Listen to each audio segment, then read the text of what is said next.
আমি যেভাবে বলি সুবর্ণা কি সেভাবে চলবে? আর সে তো ব্যাংকে চাকরি করে, সেখানে কত মানুষের সাথে কথা হয়, কত মানুষের সাথে দেখা হয়। সবার মন মানসিকতা কি এক? আমি বললেই কি সে ব্যাংক থেকে চাকরি ছেড়ে দিবে? আর আমার তো কোনো ইনকাম নেই, কিভাবে কি? এখন কেন যে আব্বা মা আমার উপর এত বড় একটা বোঝা দিয়ে দিল? আচ্ছা, সুবর্ণা চলে গেলে কি সব আবার আগের মতো হবে? আবার আগের মতো আমি আমার মতো চলতে পারবো? পরে নিজের পছন্দ মতো বিয়ে করে একটা সংসার করতে পারবো? না না, এসব কি ভাবছি আমি? যতই হোক সুবর্ণা আমার বউ, তার উপর আমার একটা দায়িত্ব আছে। নিশ্চয়ই সুবর্ণার একটা মতলব আছে, না হলে হঠাৎ করে আমাকে না জানিয়ে না বলে ডাইরেক্ট আমাকে বিয়ে করে ফেললো কেন? সে জানতো আমাকে বললে আমি রাজি হব না, তাহলে কি সুবর্ণা কোনো উদ্দেশ্য নিয়ে আসলো? নিলয় ভাই বলল সে খুব প্যারা দেয়, সেটা কোনো ব্যাপার না, সংসারে এরকম ঝগড়া হয়ই। সে বলল ওই দিন আমি তাকে বকছি, সেই জন্য সে আমাকে শাস্তি দিবে। শাস্তিটা কি তাকে কিস করতে? তাহলে আমাকে মাফ করে দিবে? খুবই হাস্যকর। পরে আমার কাছে মাফ চাইলো। কিছুদিন সুবর্ণাকে ইগনোর করে দেখি সুবর্ণা কি করে। ও যেদিন বলবে আমাকে ছেড়ে চলে যাচ্ছে, সেদিন আমি তাকে আপন করে নিব। এসব হাজারো চিন্তা আমার মাথায় ঘুরপাক খাচ্ছে। কারো ফোনে আমার ধ্যান ভাঙলো। দেখি স্বামী কল করছে। স্বামী বলল, দোস্ত কোথায় তুই? বাড়ির আশেপাশেই আছি। কিরে, বাসরাত কেমন কাটলো? শালা, তোরা বেইমানি করে আমাকে সুবর্ণার সাথে বিয়ে দিছত। তুই জানিস না আমি তাকে দুই চোখে দেখতে পারি না? দোস্ত আমি কিছুই জানতাম না। তোর মা আগামীকাল ফোন দিয়ে এসব বলছে। আমার কি কিছু করার আছে? এখন তো সাধু সাজবি। শোন, বিকালে মাঠে আসিস। মাঠে একটা টুর্নামেন্ট খেলা, সেখানে তোর নাম দিয়েছি। ওকে, আসবো। আসিস কিন্তু, সুবর্ণাকে পেয়ে আমাদের ভুলে যাস না। ধুর হালা। এই বলে ফোন কেটে দিলাম। কি করা যায়? দেখি সামনে আইসক্রিমের দোকান। ভাবলাম সুবর্ণা তো আইসক্রিম খুব পছন্দ করে, যাওয়ার সময় আইসক্রিম নিয়ে যাব। আবার ভাবলাম ধুর, সে আমার কে, তার জন্য আইসক্রিম নিয়ে যাব। আমি দুপুরের দিকে বাসায় আসলাম। দেখি সুবর্ণা মার সাথে রান্না করতেছে। আমি আমার রুমে গিয়ে গোসল করে নামাজের উদ্দেশ্যে বের হলাম। নামাজ পড়ে রুমে এসে শুয়ে রইলাম। কিছুক্ষণ পর সুবর্ণা আসলো।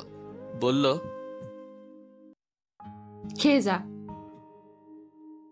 আপনাকে বলতে হবে না। হুম। আমি গিয়ে খেয়ে আসলাম। এসে ভাবলাম একটা ঘুম দেই। এসে বিছানায় শুয়ে শুয়ে মোবাইল টিপতেছি। সুবর্ণা এসে বাথরুমে ঢুকছে গোসল করার জন্য। আমার ঘুমে ধরছে, ঘুমিয়ে গেলাম। কারো শরীরের স্পর্শে আমার ঘুম ভেঙে গেল। দেখি সুবর্ণা আমাকে জড়িয়ে ধরে বেদম ঘুমাচ্ছে। আমি ভাবলাম এ কোন জ্বালায় পড়লাম। আমি তাকে আমার থেকে ছাড়িয়ে নিলাম। দেখি এসে আবার আমাকে জড়িয়ে ধরলো। ভাবতেছি ইচ্ছা করে করছে নাকি ঘুমের মধ্যে এমন করছে। এমন সময় আসরের আজান দিল। মনে হলো স্বামী তো বলছিল মাঠে যেতে, যাই একটু ফুটবল খেলে আসি। আমি বিছানা থেকে নেমে বাথরুমে ঢুকে ফ্রেশ হলাম। তারপর ট্রাউজার পরে রেডি হলাম বাইরে যাওয়ার জন্য। এমন সময় সুবর্ণা বলে উঠল, কোথায় যাস? খেলতে। যাস না, আমার সাথে শুয়ে থাক, আমার ভালো লাগছে না। আপনার সাথে শুতে আমার বয়ে গেল। আর একটু পরে যা। কেন? আমাকে একটু জড়িয়ে ধরে শুয়ে থাক, আমার ভালো লাগছে না। পাগল নাকি? ভালো লাগছে না তো আমি কি করব? এমন করিস কেন? আমার কষ্ট লাগে। এই বলে সুবর্ণা বিছানা থেকে উঠে এসে আমাকে শক্ত করে জড়িয়ে ধরল। আমি বললাম, আরে কি করছেন? কেউ দেখে ফেলবে তো। দেখলে দেখুক। ছাড়েন বলছি। না, ছাড়বো না। ছাড়বো, আমাকে জড়িয়ে ধর। ধুর। এই বলে আমি ধাক্কা দিয়ে তাকে ছাড়িয়ে নিলাম। ঘর থেকে বের হয়ে আসলাম। আস্তে আস্তে ভাবতে লাগলাম এ কোন মেয়ের পাল্লায় পড়লাম আমি? আসলে তার কি দোষ? সবাই তো বিয়ের পর এগুলো করে, কিন্তু আমার কেন জানি তাকে ভালো লাগে না। মনে চায় তার থেকে দূরে দূরে থাকতাম। বউ বলেই কি, অথচ অন্য কোনো মেয়ের প্রতি আমার কোনো ইন্টারেস্ট নাই। যাকে দেখি সুবর্ণার চেয়ে সুন্দরী না। যাই হোক, এসব ভাবতে ভাবতে আমি মাঠে চলে আসলাম। খেলাধুলা করে বাসার উদ্দেশ্যে রওনা দিলাম। বাসায় এসে ফ্রেশ হলাম, দেখি সুবর্ণা নাই। মাকে জিজ্ঞেস করলে বলে ছাদে গিয়েছে মরিয়মের সাথে। ভাবলাম ছাদে কি করে এত মানুষের মাঝে। দূর, সেসব ভেবে লাভ নাই, ও যেটা মনে চায় সেটাই করুক। মাগরিবের নামাজ পড়ে রুমে আসলাম, দেখি মার সাথে কি যেন করতেছে। আমি রুমে এসে একটা গল্পের বই পড়তেছি, এমন সময় সুবর্ণা সেমাই নিয়ে রুমে প্রবেশ করলো আর বলল, নে সেমাইটা খেয়ে নে। খাবো না। তুই না জীবনেও ভালো হবি না। এদিকে আয়, আমি খাইয়ে দেই। আমার সাথে এরকম করতে আইসেন না, আমি খাবো না। সুবর্ণা গরম সেমাই চামচে নিয়ে ফু দিয়ে ঠান্ডা করে মুখের কাছে এনে দিল, বলল, হা কর। না। হা কর বলছি। না। সুবর্ণা অনেকক্ষণ ধরে চামচ আমার মুখের সামনে দিয়ে ধরে রাখলো। আমার হা করায় আসায় দেখি আমি হা করছি না। তারপর সে নিজেই সেটা খেয়ে ফেলে। দেখি তার চোখের কোণায় পানি, মনে হয় কষ্ট পেয়েছে। কষ্ট পেয়েছে আমার কি? সেমাই রেখে সে বলল, তাহলে তুই আমার সাথে এমন করিস কেন?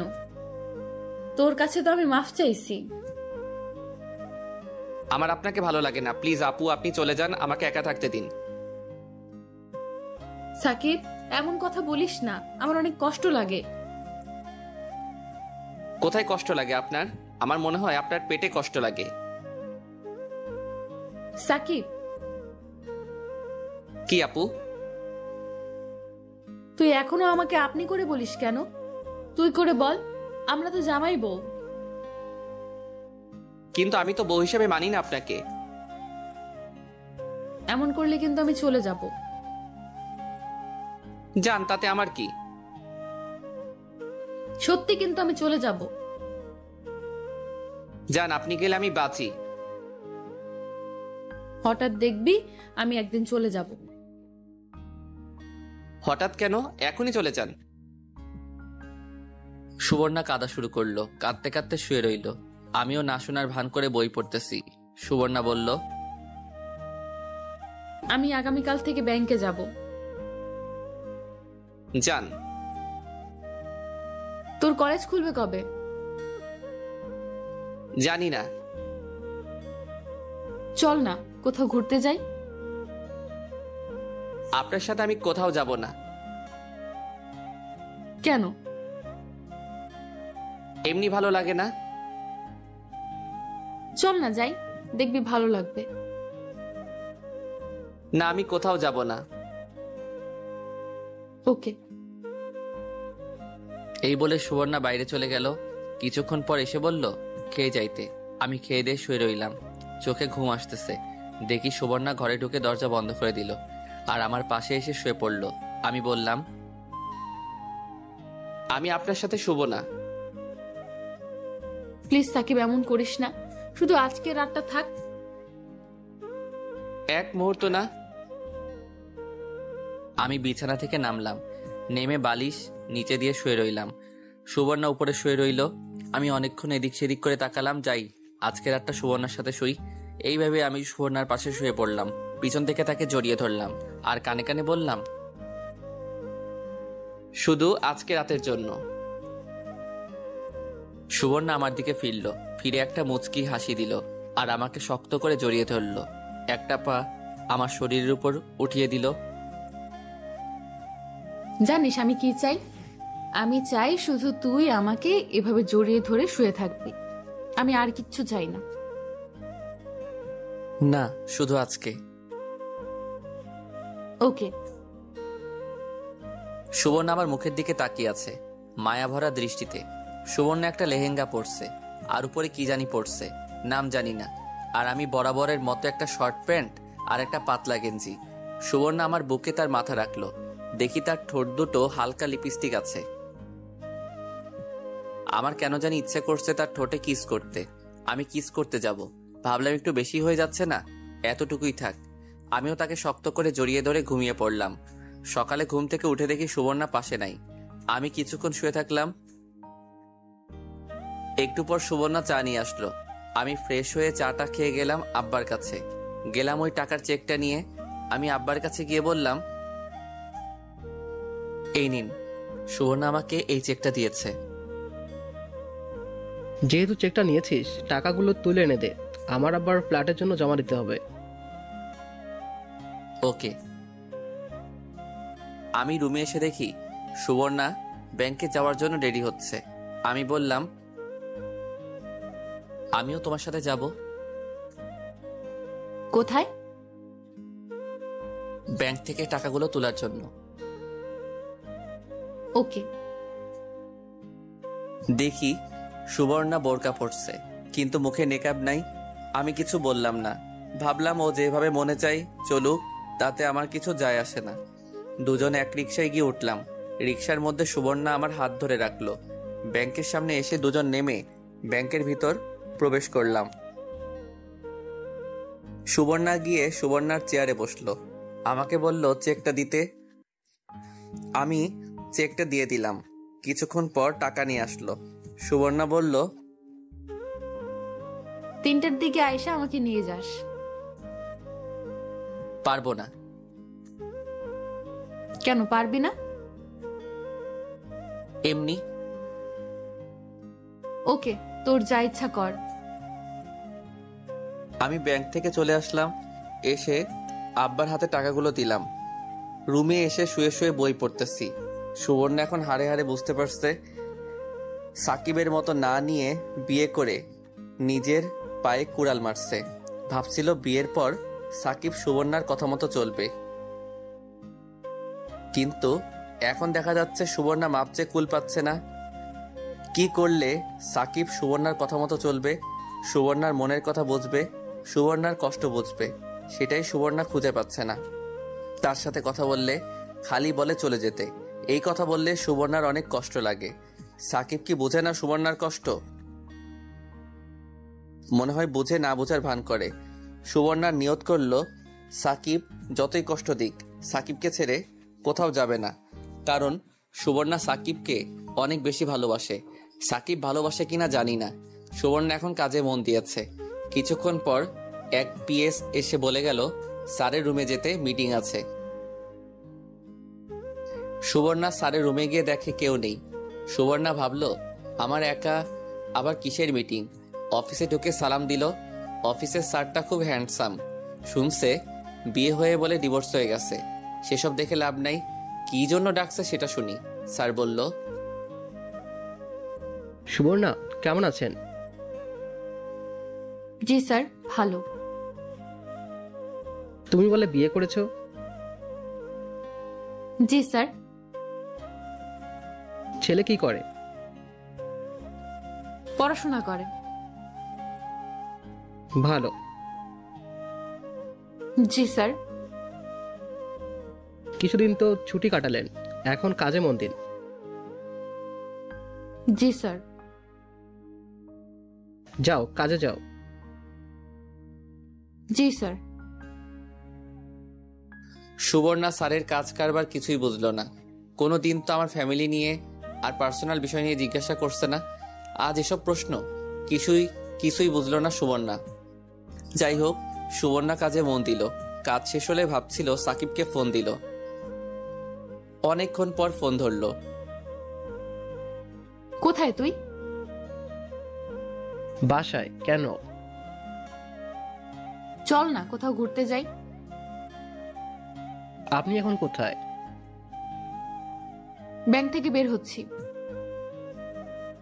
ব্যাংক থেকে বের হয়ে দেখেন আশেপাশে কোনো রিক্সা আছে নি, থাকলে সোজা বাসায় চলে আসেন, 1 মিনিট দেরি না করে। ওকে, আসতেছি। আপনি আসলে আমি বাইরে যাব। কোথায় যাবি? খেলা আছে। কেন, ওখানে না গেলে হয় না? কবে জানি তোর পা ভাঙে। আরে ভাঙবে না, তাড়াতাড়ি আসেন। ওকে। সুবর্ণা ভাবলো সাকিবের এতটুকু কথাতেই কেন জানি ভালো লাগছে। সাকিব বলছে তাড়াতাড়ি বাসায় যেতে, এটাই সুবর্ণার জন্য অনেক কিছু। সুবর্ণা রিক্সা নিয়ে বাসার উদ্দেশ্যে রওনা দিল। আমি শুয়ে শুয়ে বই পড়তেছি, গল্পের বই। আপনারা অনেকেই ভাববেন মোবাইলের যুগে আবার বই পড়া। আমি ছোটবেলা থেকেই গল্পের বই পড়তে ভালোবাসি। যারা বই পড়ে তাদের জিজ্ঞেস করে দেখেন। বই পড়তে পড়তে আমার চোখে ঘুম চলে আসলো। দরজায় টোকা দিতে ঘুম ভাঙলো, দেখি সুবর্ণা। সুবর্ণা এসে দরজা লাগিয়ে দিল। এসে আমার সামনে কাপড় পাল্টাতে শুরু করলো। আমি বললাম, আরে আরে কি করছেন? আমি আসি, দেখছেন না? তুই আসর তো কি হয়েছে? তুই দেখলে সমস্যা কি? তোর জন্যই তো সব। আরে পাগল নাকি? আমি একজন ছেলে। জানি তুই ছেলে, তুই আমার জামাই তো। তুই এসব জামাই দেখবে না তো অন্য কেউ দেখবে? দূর, আপনি কাপড় পাল্টান। আমি বেলকনিতে গেলাম। ওকে যা। আমি বেলকনিতে চলে আসলাম। কতক্ষণ বসে রইলাম। সুবর্ণা ডাক দিল, বলল, কিরে একটু এদিকে আয় তো। কাপড় পাল্টানো হয়েছে? তুই এদিকে আসবি তো? আমি ভিতরে গেলাম। গিয়ে যা দেখলাম তা দেখার জন্য আমি মোটেও প্রস্তুত ছিলাম না। দেখি সুবর্ণা শুধু ব্রা পরে দাঁড়িয়ে আছে। সুবর্ণা বলল, পেছনের দিকটা খুলে দে তো, আমি ধরতে পারছি না। আমি নাই। এই বলে আমি দৌড় দিয়ে বেলকনিতে চলে আসলাম। সুবর্ণা বলল, কিরে খুলে দিয়ে যা, আমি আবার ফ্রেশ হব। আমি পারবো না। তোকে পারতেই হবে, তাড়াতাড়ি আস। পারবো না বলছি না। না খুললে কিন্তু আজকে এভাবেই বসে থাকবো। আমি ভাবলাম কি ঝামেলায় পড়লাম। আমি ঘরের ভিতরে ঢুকে সামনে গেলাম। আমার তার দিকে তাকাতেই লজ্জা করছে। হঠাৎ এমন কিছুর মুখোমুখি হব কল্পনা করিনি। হোক না আমার বউ। সুবর্ণা বলল, তাড়াতাড়ি কর। আমি কাপা কাপা হাতে তার সাদা পিঠে হাত দিলাম। সুবর্ণা চোখ বন্ধ করে ফেললো। কোনো মতে ব্রাড পিছনের দিকটা খুলে এক দৌড়ে বেলকনিতে। আমি ভাবলাম মনে হয় বাঁচলাম। সুবর্ণা কিছুক্ষণ পর ডাক দিল, বলল, কিরে খেয়েছিস? হুম। দে তো তোর মানি ব্যাগটা। মানি ব্যাগ দিয়ে কি করব? দে তো। সুবর্ণা মানি ব্যাগ চেক করলো। নিজের ব্যাগ থেকে কিছু টাকা দিয়ে বলল, নে এগুলো খরচ করিস। না লাগবে না। লাগবে। টাকাগুলো আপনার কাছে রাখেন, আমি চেয়ে নিব। মানি ব্যাগে থাকলে আমি খরচ করে ফেলবো। ওকে। আমি ভাবলাম যাই খেলাধুলা করে আসি। ট্রাউজার পরে রেডি হয়ে বাইরে বের হওয়ার জন্য রেডি হলাম। সুবর্ণা বলল, কোথায় যাস? জানেন না? না জানি না। আমি গেলাম।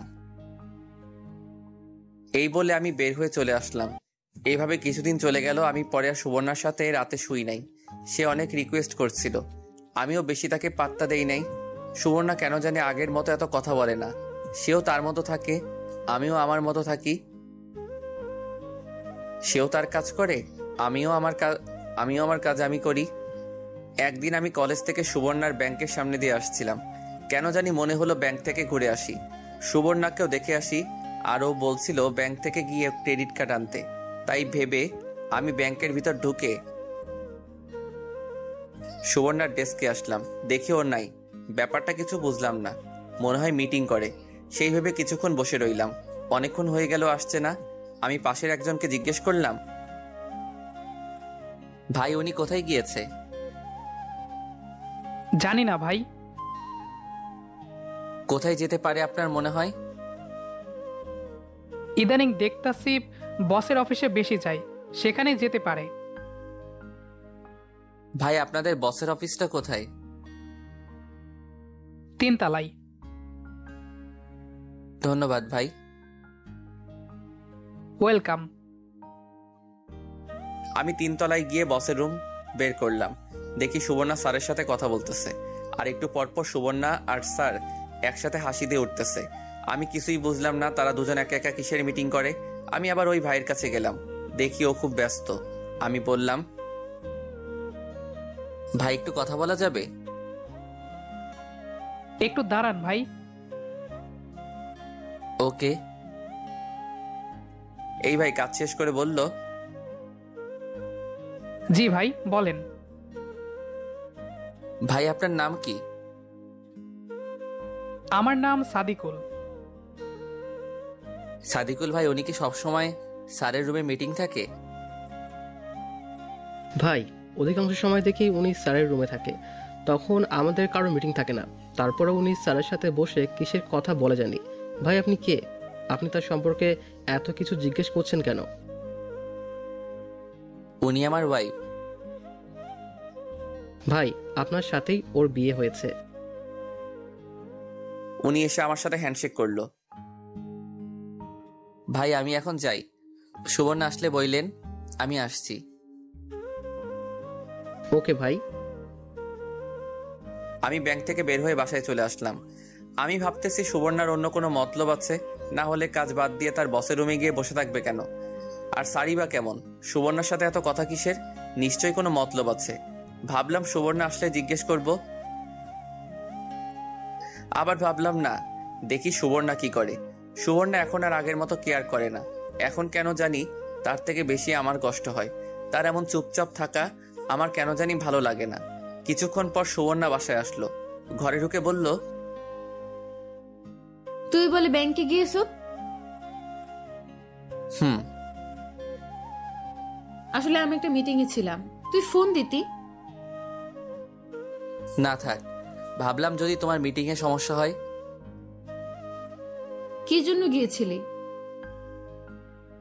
এমনি ওই দিক দিয়ে যাচ্ছিলাম, ভাবলাম তোমাকে দেখে যাই। হুম। দুপুরে কি খেয়েছো? তেমন কিছু না। তোমার বসের সাথে লাঞ্চ করছো তাই না?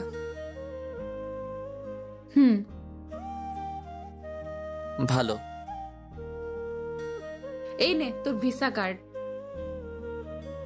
হুম। সুবর্ণা আমার সাথে কথা বলছে আর ড্রেস চেঞ্জ করতে লাগলো। সুবর্ণা বলল, দেখতেছস না ড্রেস চেঞ্জ করছি, বাইরে যা। না যাব না। থুর, আমার লজ্জা করছে। আমি চোখ বন্ধ করলাম। অন্যদিন হলে বাইরে চলে যেতাম। ধুর। সুবর্ণা বাথরুমে ঢুকে গেল। বাথরুম থেকে ড্রেস চেঞ্জ করে বের হলো। সুবর্ণা বলল, কি রেখেছিস? না। কেন? তুমি আসলে ভাবছিলাম একসাথে খাবো, কিন্তু তুমি তো তোমার বসের সাথে খেয়ে এসেছো। দাঁড়া, আমি খাবার নিয়ে আসছি। না খাবো না। কেন? তুমি খেয়ে এসেছো তাই এখন আর রুচি হচ্ছে না। না, তোকে খেতে হবে। তুই না খেলে আজ থেকে তোর সাথে কথা নাই। ওকে, কথা বইলো না। সাকিব, বলেন। এখনো কি আমি তোর পর? তোর সাথে কতদিন হয়ে গেল দুজন একসাথে থাকতেছি। এতদিন পর ছিলেন না, এখন আস্তে আস্তে পর হচ্ছেন। পর হতে যাব কেন? আপনিই বলেন। একটা কথা বলবো? বলেন। তাহলে আমার কাছে আয়, আমাকে জড়িয়ে ধর, পরে বলবো। বললে বলেন, না হলে আমি গেলাম। আমার বলতে লজ্জা করছে, এদিকে আয় না। ওকে। আমি সুবর্ণার কাছে গিয়ে সুবর্ণাকে বুকে টেনে নিলাম। সুবর্ণাও 2 হাতে জড়িয়ে ধরে বলল, চল না, একটা বেবি নেই। আমি ভাবলাম সুবর্ণার কথা ঠিকই বলেছ, কিন্তু এখন সুবর্ণার মতিগতি কিছুই বুঝতে পারছি না। দেখি শেষমেশ কি হয়, পরে না হয় চিন্তা করব। আমি বললাম, দেখো, একে তো আমার কোনো কিছুই হয় নাই, মানে চাকরি, পড়ালেখা চালিয়ে যেতে হবে, আর এখন সম্ভব নয়। আর কিছুদিন সময় দাও। ওকে, তোর যতদিন লাগে সময় নে, প্লিজ আমাকে ছেড়ে চলে যাস না। ওকে। এখন প্লিজ কিছু খেয়ে নে। ওকে, খাচ্ছি। এই বলে সুবর্ণার ঠোঁটে ঠোঁট লাগিয়ে দিলাম। আমি কিস করতে লাগলাম, সেও রেসপন্স দিতে লাগলো। 1 মিনিট পর ছেড়ে দিলাম, কিন্তু সে আবার এসে আমার ঠোঁটে কিস করতে লাগলো। কিছুক্ষণ পর ছেড়ে দিল। আমি বললাম, ওকে, এখন তো খেয়েছি। এটাকে খাওয়া বলে? হুম। যা শয়তান। আমি একটু বাইরে যাব, টুর্নামেন্ট খেলা চলতেছে, আজকে আমরা খেলবো। আমিও যাব। তুমি গিয়ে কি করবে? তুমি মার সাথে রান্নার কাজে হেল্প করো। তোর খেলা দেখবো। ওকে, মার অনুমতি নিয়ে আসো, আর মরিয়মকেও সাথে নিয়ে নাও। ওকে। সুবর্ণ আমার সাথে বের হলো, সাথে মরিয়মও। মরিয়ম বলল, ভাই একটা মোবাইল কিনে দে না। মোবাইল দিয়ে কি করবি এখন? আরো বড় হয়ে নে। দে না কিনে, কার্টুন দেখবো। তোর ভাবিকে বল। মরিয়ম সুবর্ণাকে বলল, ভাবি একটা মোবাইল কিনে দেন না। ধুর, তোমার ভাইয়াকে বলো। ভাইকে তো বললাম, বললো আপনার কথা। তোমার ভাইয়া অনুমতি নিলে আমি কিনে দেব। মরিয়ম আবার আমার কাছে এসে বলল, অনুমতি দিয়ে দেন না। ওকে দিলাম, তবে সারাদিন 2 ঘন্টা মোবাইল টিপতে পারবি, আর বাকি সময় তোর ভাবির কাছে মোবাইল দিয়ে রাখবি। 2 ঘন্টা না, 3 ঘন্টা দিবি।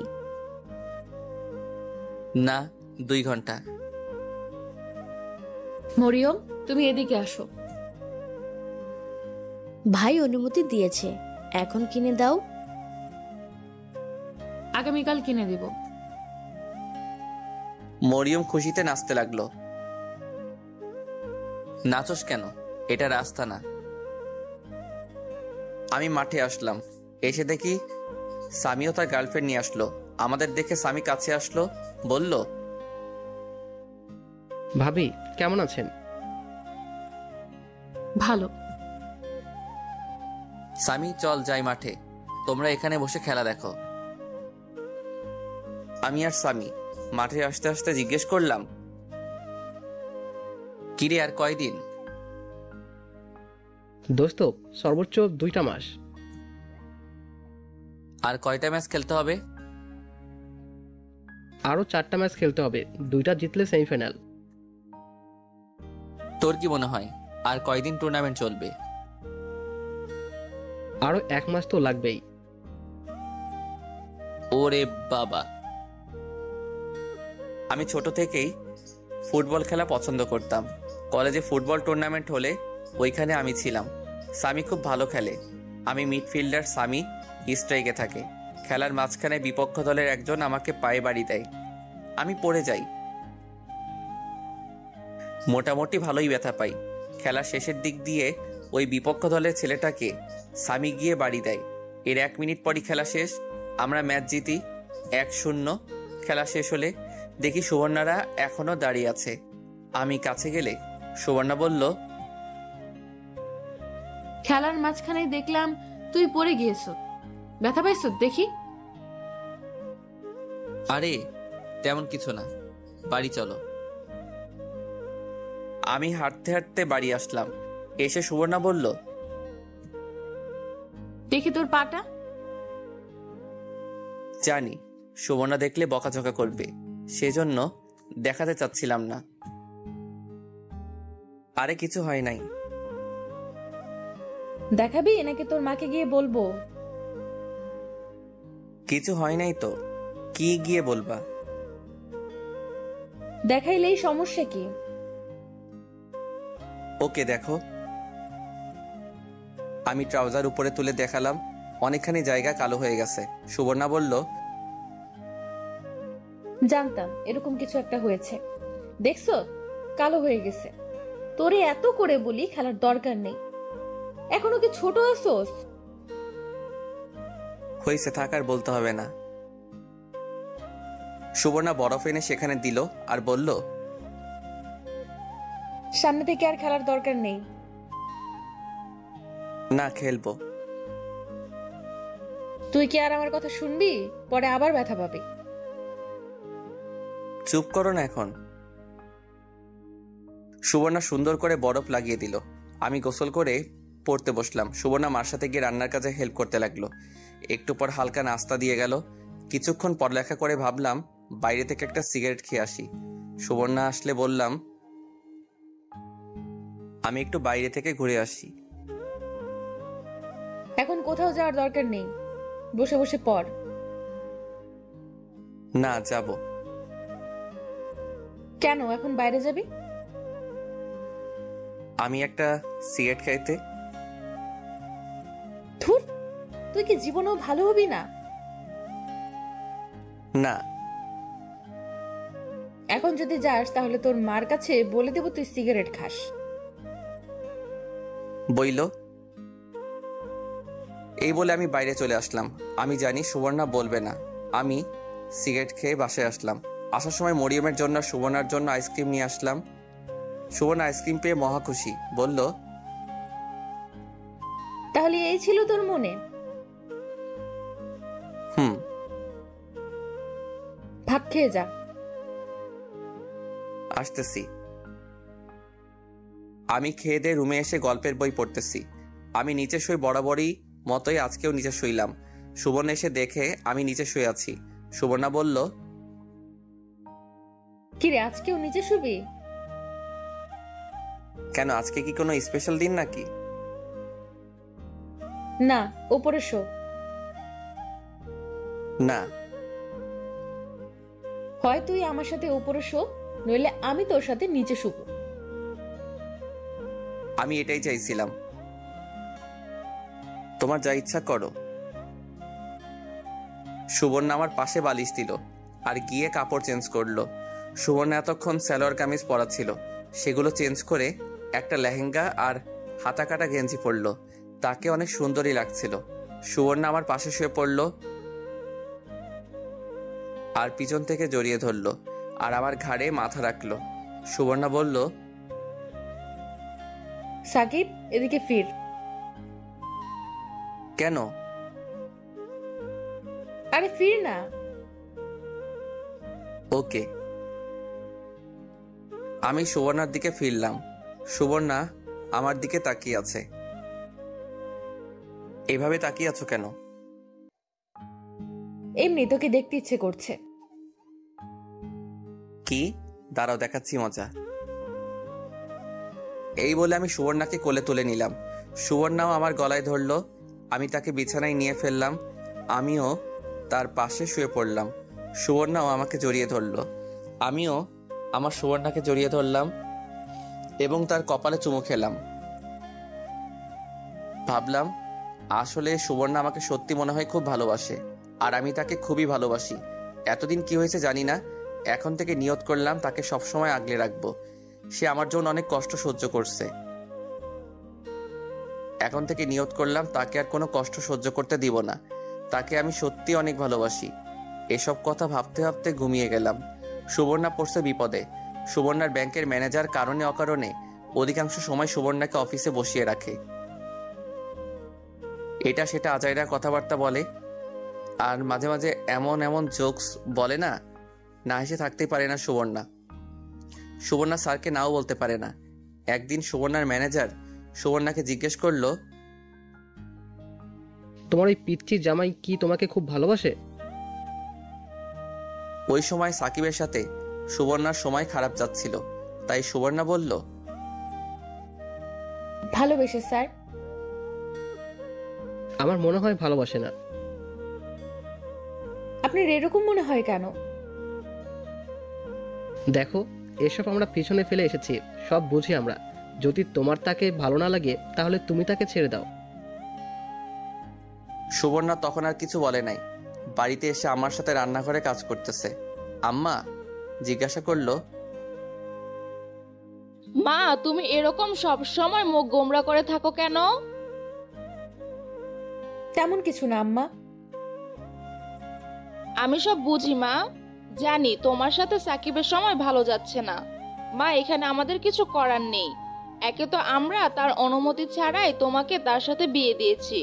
এখন যদি তাকে গিয়ে কিছু বলি তাহলে সে সম্পূর্ণ দোষ দিবে আমাদের। সুবর্ণা কেঁদে দিল এবং আম্মাকে জড়িয়ে ধরে কেঁদে কেঁদে বলতে লাগলো, আমি জানি আম্মা, সাকিব একদিন আমাকে ঠিক বুঝবে, আমার গুরুত্ব বুঝবে। সে খুব ফ্রেশ মাইন্ডের ছেলে। আমার মনে হয় তোমাকে সে খুব ভালোবাসে। একটু ধৈর্য ধরো মা। আমি তাকে খুব ভালোবাসি আম্মা। আমি জানি মা, এখন কেঁদো না। আর শোনো, সামনের মাসে আমরা এই ফ্ল্যাট ছেড়ে দিয়ে নতুন একটা ফ্ল্যাটে চলে যাব। না আম্মা, আপনারা যান, সাকিবের সাথে ঝামেলা শেষ করে আমরা আসব, আর এই ফ্ল্যাটের ভাড়া আমি দিব। কেন মা, শুধু শুধু অপচয় করবা? আমাদের সাথে নতুন ফ্ল্যাটে চলো। না আম্মা, সাকিবের সাথে ঝামেলা মিটমাট করে আমরা আসব। প্লিজ আম্মা, না করেন না। ওকে, তোমার যা ইচ্ছা করো। ওকে আম্মা, এই জন্য আপনাকে আমার এত ভালো লাগে। যাও, সবাইকে বলো খাবার খেতে। আচ্ছা আম্মা। সুবর্ণা সবাইকে খাবার খেতে ডাকে। এর কিছুদিন পর জানি সাকিবের কি হলো। ব্যাংক থেকে আসার পর সুবর্ণাকে খুব কেয়ার করতে শুরু করে। সুবর্ণা ভাবলো সাকিব মনে হয় সুবর্ণাকে বুঝতে পারছে। এটাই সুবর্ণা চাই। এর কিছুদিন পর সুবর্ণা অফিসে কাজ করতেছিল। পিএস এসে বলে গেল, অফিসে কিসের মিটিং আছে সবার। সুবর্ণা অফিসের মিটিংয়ে গেল, গিয়ে সবার সাথে বসলো। মিটিংয়ে স্যারের কথা শুনে সবাই খুশি, কারণ স্যার বলেছে সামনে 2 সপ্তাহ পর ব্যাংকের পক্ষ থেকে একটা ভ্রমণ আছে, 2 থেকে 3 জন সাথে নিতে পারবে। এটা শুনে সবাই হাততালি দিল, কারণ সবাই চেয়েছিল একটা ভ্রমণ হোক, আর সেটা হলো কক্সবাজার 3 রাত 2 দিন, মানে 1 রাতে সেখানে যাওয়া, আরেক রাতে সেখানে থাকা, আরেক রাতে সেখানে থেকে আসা। আর যারা যারা সেখানে যাবে তাদের আলাদা একটা স্যালারি দেওয়া হবে, কারণ ব্যাংকের মেইন শাখার বস যিনি বাংলাদেশে এই ব্যাংকটা পরিচালনা করেন তিনি সেখানে থাকবেন এবং তিনি সেখানে বক্তব্য রাখবেন। সেই জন্য সেখানে সবাইকে থাকতে হবে। মিটিং শেষ হলে সুবর্ণার আর খুশি ধরে না, কারণ সাকিব আর সুবর্ণার একটা ফ্রিতে ট্যুর হয়ে গেল। আর মন চাইলে মরিয়মকে সাথে নিয়ে যাবে। ওর এখন স্কুল বন্ধই। সুবর্ণার ভাবতেই কি যে ভালো লাগছে। ভাবলো এই খুশির সংবাদটা আগে সাকিবকে দিয়ে দেই। আবার ভাবলো না, এই খুশির সংবাদটা সুবর্ণা অন্যভাবে দিতে চাই। ঘড়িতে তাকিয়ে দেখে আরো 1 ঘন্টা আছে 3টা বাজতে। 1 ঘন্টা কাজ করে বাসায় আসে, এসে রুমে ঢোকে। আমি পরদিন ঘুম থেকে উঠে কলেজে গেলাম। কলেজ থেকে এসে বাসায় শুয়ে রইলাম, ঘুমিয়ে গেলাম। কতক্ষণ ঘুমালাম জানি না। ঘুম থেকে উঠে দেখি সন্ধ্যা ছুঁই। দেখি সুবর্ণা নামাজ পড়তেছে, মনে হয় মাগরিবের নামাজ। নামাজ শেষ করলে আমি বললাম,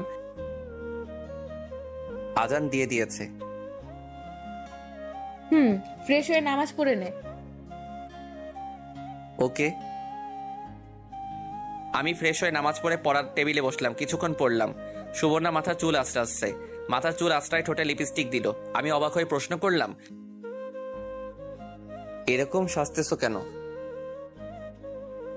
তোকে একটা খুশির সংবাদ দিব। সেজন্য সাজতে হবে?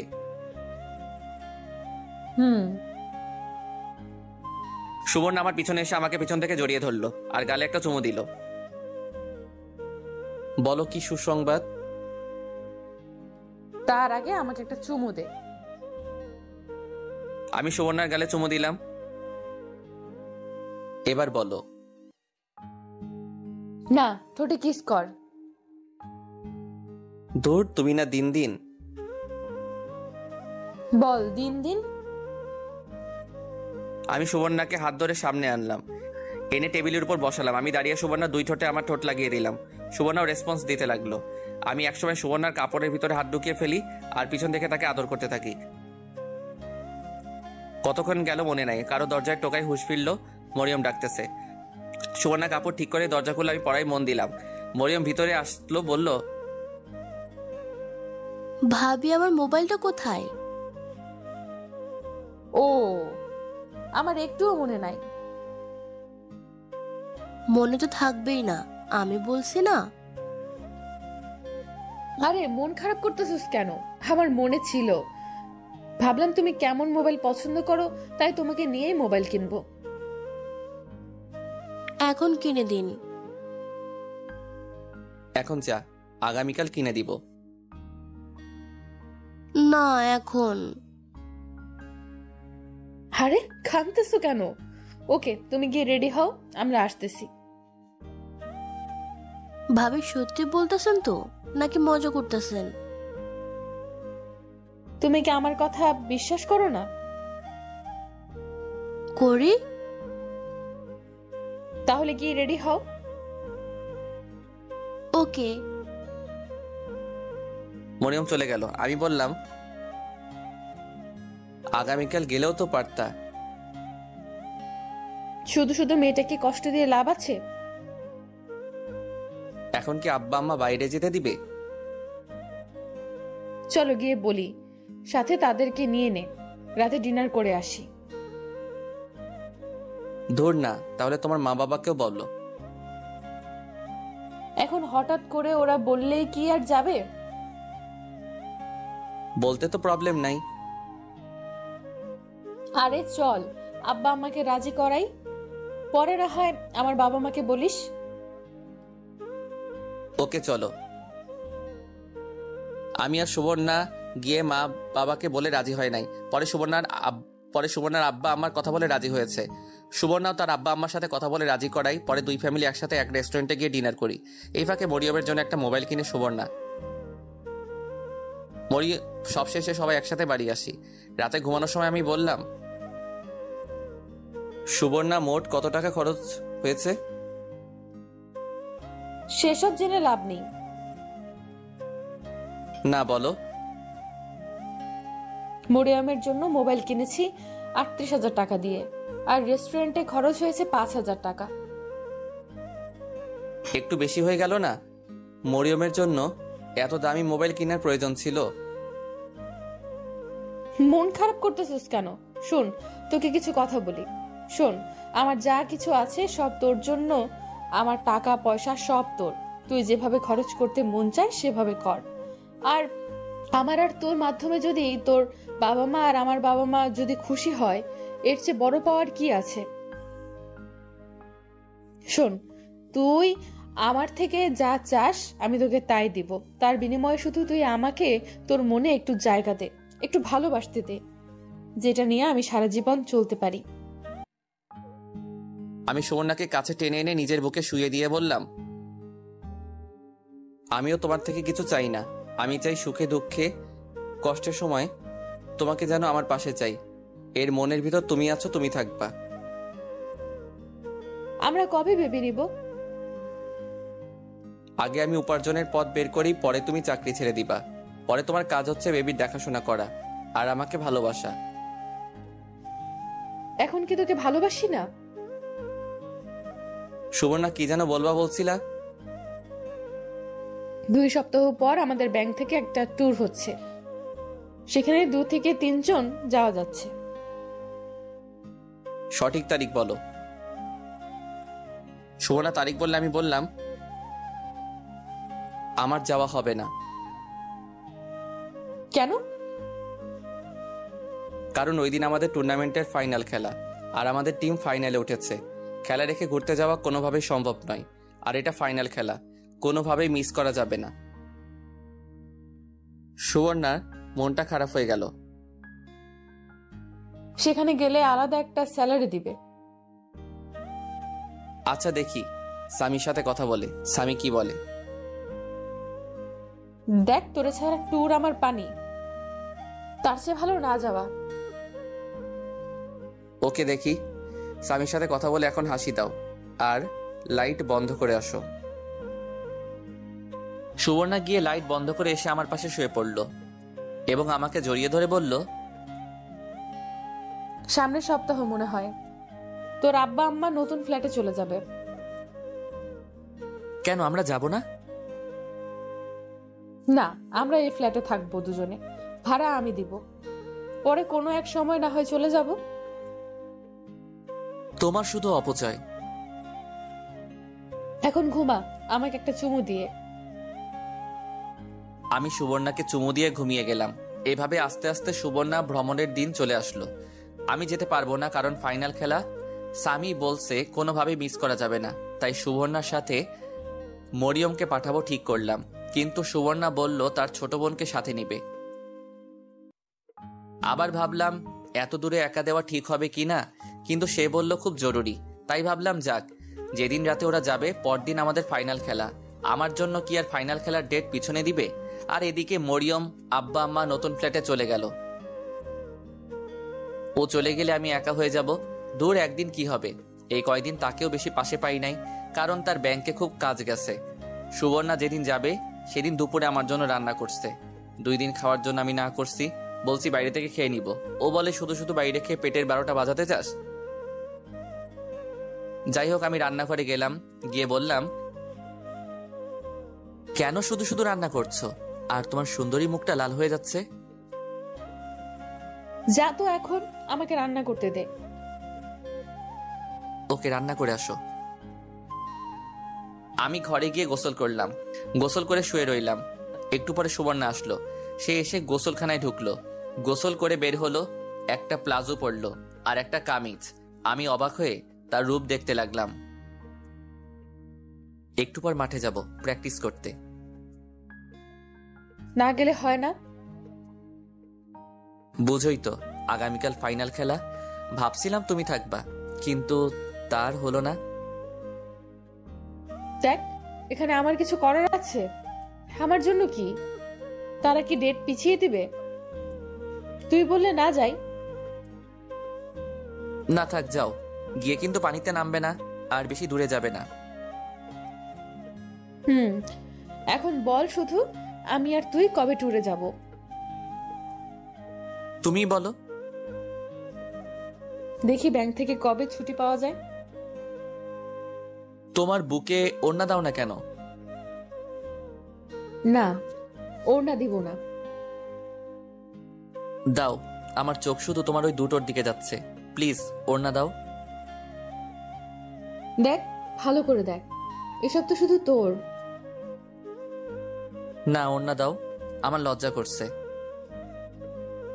কি আজব, আমি তোর বউ, তুই যেটা করতে মন চায় কর। দূর, এখন না। কয়টায় বের হবা? 11টার সময় বাস ছাড়বে, 10টার সময় ব্যাংকে থাকতে হবে। তুই আমাকে বাসে দিয়ে আসবি। ওকে। কোনো মেকআপ করতে পারবে না, আর বোরকা ছাড়া বের হবে না। ওকে। সুবর্ণা উঠে আমার কাছে আসলো, এসে আমার পাশে শুয়ে পড়লো। যার আগে তোকে একটু মন মতো জড়িয়ে ধরে নেই। এই বলে সুবর্ণা আমাকে জড়িয়ে ধরলো আর একটা পা আমার উপর তুলে দিল। তার প্লাজো হাঁটু অব্দি উঠে গেল। আস্তে আস্তে সে আমার উপরে উঠে গেল আর আমাকে উড়াধরা কিস করতে লাগলো। আমিও কিসের রেসপন্স দিতে লাগলাম। আমি একটা হাত তার কামিজের ভিতর ঢুকিয়ে দিলাম। সে আমার মাথা ধরে ইচ্ছে মতো কিস করতে লাগলো, যাতে আমি ছুটতে না পারি। অনেকক্ষণ এভাবে চললো। এমন সময় আসরের আজান দিল, আমাদের হুঁশ ফিরল। সুবর্ণা কিস ছেড়ে আমার উপর শুয়ে পড়লো। আমার ছোট ছোট চাপদারিতে নিজের গাল ঘষাতে লাগলো। কি হলো, এবার ছাড়ো। না, মন চাচ্ছে আজকে সারা দিন রাত তোর সাথে এভাবে শুয়ে থাকতে। এই বলে সে আবার কিস শুরু করলো। এবার ঠোঁটে, মুখে, নাকে, কপালে, গলায় সারা মুখ চুমুতে ভরিয়ে দিল। আমি দেখতেছি সুবর্ণা ছাড়বে না, তাই আমি তাকে কোলে তুলে নিলাম। সে আমার গলায় ধরে তখনও আমাকে কিস করে চলেছে। আমি কোলে করে দরজার সামনে নিয়ে আসলাম। এসে তাকে কোল থেকে নামিয়ে দরজা খুলে বাইরে বেরিয়ে আসলাম। খিরে, পালাচ্ছিস কেন? আসতেছি। আমি মাঠে এসে প্র্যাকটিস করে সন্ধ্যার দিকে বাড়িতে আসলাম। এসে দেখি মরিয়ম আর সুবর্ণার বোন রেডি হয়ে বসে আছে। আমি রুমে গিয়ে ফ্রেশ হয়ে নিলাম। সুবর্ণাও রেডি হলো। সুবর্ণা বলল, দেখ তো কেমন লাগছে। খুব সুন্দরী। আমার একটুও ভালো লাগছে না, কেমন জানি ভয় করছে। ভয় কি আছে, আমি তো আছি। তুই কি আমার সাথে যাবি? না, তবে ফোনে কথা বলবে। ওকে, শোন, এখন বের হয়ে যেতে হবে। অফিসে মিটিং আছে একটা, মিটিং শেষ করে পরে বাসে উঠতে হবে। ওকে, চলো বের হই। আর রান্না বান্না করা আছে, ফ্রিজে রাখা আছে, বের করে গরম করে খেয়ে নিস। ওকে। তোর জন্য কি আনবো? আমার জন্য কিছু আনা লাগবে না, আমি শুধু চাই তুমি আবার আমার কাছে ফিরে আসো। এই শোন না, শেষমেশ একটা কিস দিয়ে দে। ওকে। আমি সুবর্ণাকে কাছে এনে তার ঠোঁটে কিস বসালাম। কিছুক্ষণ পর ছাড়লাম। সুবর্ণা বলল, মন চাচ্ছে না তোকে ছেড়ে চলে যেতে। তোকে ছাড়া কি করে থাকবো? আরে একদিনই তো, দেখবে চলে যাবে। চল রেডি হয়ে নে। আমি রেডি। চল তাহলে বের হই। আমরা রিক্সা দিয়ে প্রথমে ব্যাংকে আসলাম। রিক্সায় আমি আর সুবর্ণা একসাথে বসলাম। সুবর্ণা সারাক্ষণ আমার হাত শক্ত করে ধরে রাখলো। বিদায় নেওয়ার সময় সুবর্ণার চোখের কোণে পানি দেখলাম। ও আমাকে একদিন ছাড়া থাকতে কত ভয় পাচ্ছে। যদি আমি সারা জীবনের জন্য চলে যাই তখন কি করবে? আসলে বাস্তবতা তার উল্টা। আমরা সবাই জানি কারো জন্য কোনো কিছু থেমে থাকে না। যাই হোক, তাকে বিদায় দিয়ে বাড়িতে আসলাম। ভাবলাম এখন ইচ্ছা মতো সিগারেট খেতে পারবো, তাই বাড়িতে এক প্যাকেট বেনসন নিয়ে নিলাম। বাড়িতে এসে মনের ইচ্ছা মতো সিগারেট টানতে লাগলাম। এমন সময় সুবর্ণা ভিডিও কল দিল। আমি ফোন ধরলাম। কি রে, খেয়েছিস? না। এখন কি করস? আমি সিগারেট দেখালাম। আমি জানতাম আমি গেলে তুই ইচ্ছে মতো সিগারেট খাবি। এই, তুই শেষবারের মতো সিগারেট খেয়ে নে, আর কোনো দিন যদি দেখি তোর খবর আছে। ওকে, শেষবারের মতো খেয়ে নেই। ওরা কোথায়? ওরা দুজনে এক সিট দিয়েছে, আর আমি বসছি আরেকজনের সাথে। দেখি কে সে। সুবর্ণা ক্যামেরা ঘুরিয়ে দেখালো। পাশে আরেকজন মেয়ে। আমি বললাম, তার কাছে মোবাইলটা দাও তো। কি বললি? তুমি দাও। সুবর্ণা মোবাইল দিল। আমি বললাম, আপু, আপনি তো সুবর্ণাকে চিনেন, আমি ওর হাজবেন্ড। প্লিজ আপু, তাকে একটু দেখে রাখবেন, সে যেন একা একা কোথাও না যায়। আরে আমি ওকে কি দেখবো, ওর খেয়াল রাখার জন্য তো বসই আছে। কি বললেন আপু? ওকে, আমি কোথাও যাব না, আর ভালো করে খাওয়া দাওয়া করিস। এখন রাখি। আরে আমার কথা শুনো। এই বলে সুবর্ণা ফোন কেটে দিল। আমি ওই মেয়েটার কথা স্পষ্ট শুনতে পেয়েছি। আমি ভাবছিলাম সুবর্ণা আগের মতো কি এখনো বসের সাথে কথা বলে। আগে ভাবছিলাম আমি তাকে ইগনোর করাতে সে বসের সাথে টাইম পাস করে, কিন্তু তারপর থেকে তো আমি তাকে আর ইগনোর করিনি।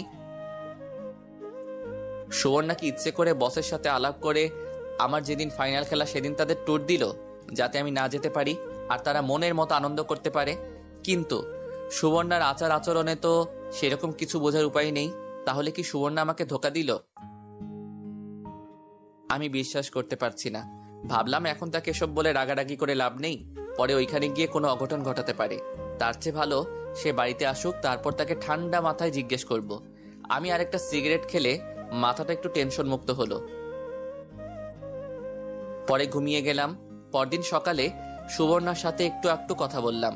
বিকেলের দিকে ফাইনাল খেলা হলো, যেখানে আমাদের পারফরমেন্স অনেক ভালো হলো, যার কারণে আমরা ম্যাচটা জিতে যাই 2-1 গোলে। সন্ধ্যার পরে শুয়ে মোবাইল টিপতেছিলাম। আমাদের জিতার কয়েকটি ছবি সুবর্ণাকে হোয়াটসঅ্যাপে দিলাম। সুবর্ণাকে বুঝতে দিলাম না আমার মনের কথা। ভাবলাম ফেসবুকে কয়েকটি ছবি আপলোড দেই। ফেসবুকে ঢুকে টাইমলাইন চেক করছিলাম, একটা পোস্টের উপর আমার চোখ আটকে যায়। দেখি সুবর্ণা আর তার বস একসাথে ছবি তুলে ফেসবুকে পোস্ট করেছে। আইডি চেক করে দেখি তার বসের আইডি। আমার কলিজায় গিয়ে আঘাত লাগলো। এটা আমি কি দেখছি? আমার কেন জানি বিশ্বাস হচ্ছে না। সুবর্ণা এমন কাজ কি করে করতে পারলো? কেন জানি অনিচ্ছা সত্ত্বেও চোখ দিয়ে পানি বের হচ্ছে। এখন তাকে কিছু বলবো না, সে ঠিক মতো বাড়িতে আসুক, পরে না হয় এটার ফয়সালা করব। পরদিন রাতে সে আসলো। আমি দরজা খুলে দিলাম। আসলে আমি আবার ঘুমিয়ে গেলাম। সুবর্ণা তার পাশের মেয়েটার প্রতি প্রচন্ড রাগ হচ্ছে। সাকিবের ফোন কেটে দিয়ে সুবর্ণা বলল, আমার খেয়াল রাখার জন্য বস আছে, এই কথার মানে কি? তো বসই তো আপনার ভালো খেয়াল রাখে, সারাক্ষণ বসের অফিসে বসে থাকেন। কখন দেখছেন আপনি? কয়দিন আগে দেখেছি না। তো এই কথা আপনাকে কে বলছে? আমার হাজবেন্ডকে বলতে। বোকা পাইয়া সুন্দর একটা ছেলেকে বিয়ে করে ফেলেছেন, তার সত্য কথা জানা উচিত না? চুপ! যত সব ফালতু। কেন যে বস এদেরকে ব্যাংকে চাকরি দেয়? খালি মানুষের সংসারে ঝামেলা করার জন্য বসে থাকে। এখন তো ফালতু বলবেনি, কারণ সত্য কথা বলছি না। একটা কথাও বলবেন না। সুবর্ণাদের কক্সবাজার আসতে সকাল হয়েছে। সবাই হোটেল বুকিং করে রুমে চলে গেল। একটু পর মরিয়ম তারা বলল বিচে যাবে।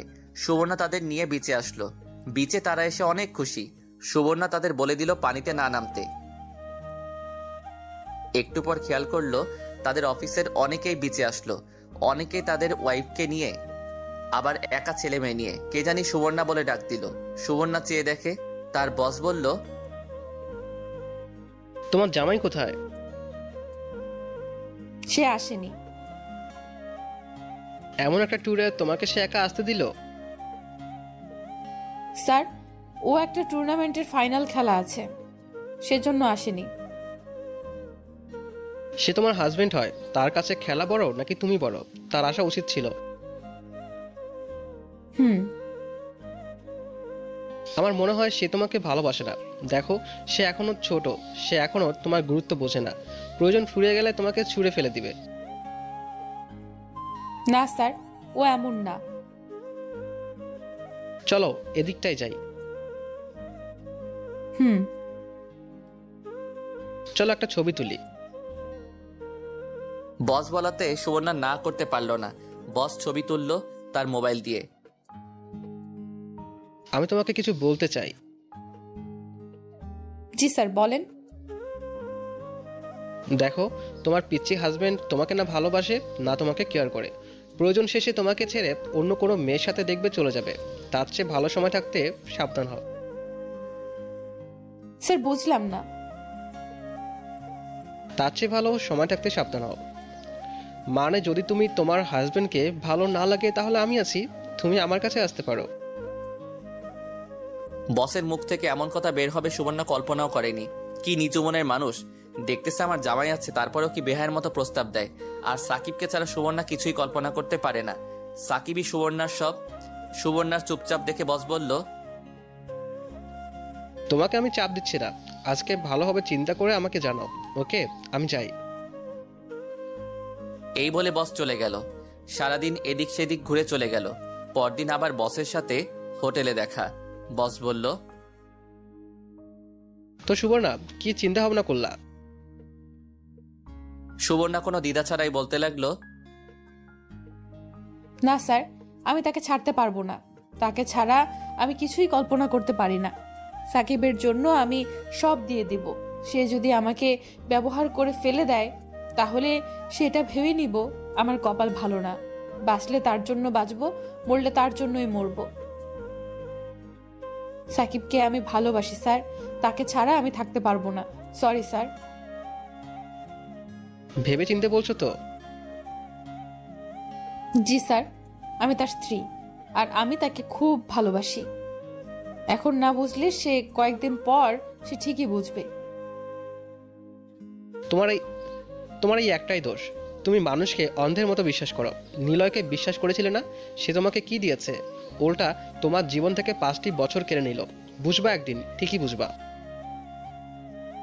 না স্যার, সবাই তো আর নিলয়ের মতো না। আর আমি সাকিবকে অন্ধের মতোই বিশ্বাস করি। এই অন্ধকেই সে একদিন পথ দেখাবে। তুমি চাইলে আরো কয়েকদিন সময় নিতে পারো। না স্যার, আমার আর সময় লাগবে না। এটাই আমার ফাইনাল সিদ্ধান্ত। আশা করি এই বিষয়ে আমাকে আর বিরক্ত করবেন না। Are you sure? জি স্যার। ওকে। এই বলে বস চলে গেল। সুবর্ণা ভাবলো এই বস নিজের বউয়ের খেয়াল রাখতে পারে না, নিজের বউকে ডিভোর্স দিয়ে চলে যায়। এখন আসছে আমার খেয়াল রাখতে, যত সব ফালতু।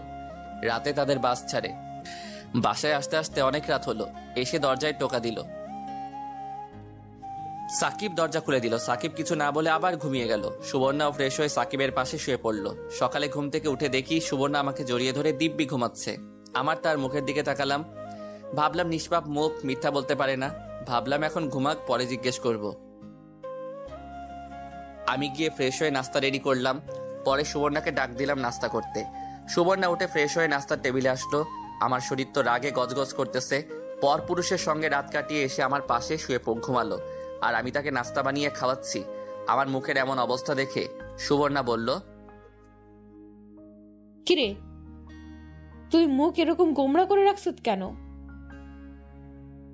চুপ, একদম চুপ। তুমি এক্ষুনি এই বাড়ি থেকে বের হয়ে যাও। তোমাকে আমার একটু প্রয়োজন নেই।